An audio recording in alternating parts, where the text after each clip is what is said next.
हामीले यो हप्ता 6 दिनसम्म प्रोक्रास्टिनेसनलाई जित्ने 6 वटा स्टेपलाई अगाडिका भिडियोहरुमा सिकिसकेका छौं र आज हामी 7औं दिनमा छौं र प्रोक्रास्टिनेसन जित्ने हामी अन्तिम उपाय तपाईलाई बताउन गइरहेको छौं।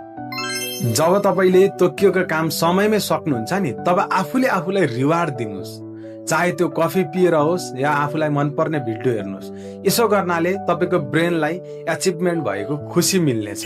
रिवार्ड प्राप्त गर्नलाई ब्रेन सधैँ लालायित भएर रहनेछ र तपाईलाई आफ्ना अन्य काम सम्पन्न गर्नलाई पनि दिमागलाई यसरी नै प्रोत्साहित मिलिराख्नेछ।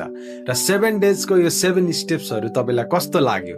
मन पर्यो भने कृपया कमेन्ट गर्न नबिर्सिनु होला, आफ्ना साथीभाइलाई शेयर गर्न नबिर्सिनु होला र पुनः अर्को हप्ता तपाईलाई कुन विषयवस्तुलाई लिएर चाहिँ मैले 7 स्टेप्स 7 डेज टिप्स लिएर आऊँ त्यो पनि भन्नलाई हामीलाई नबिर्सिनु होला र अन्त्यमा लाइक कमेन्ट शेयर गरिराख्नु होला र हामीसँग जोडिनु भएकोमा यहाँहरुलाई फेरि पनि धेरै धेरै धन्यवाद।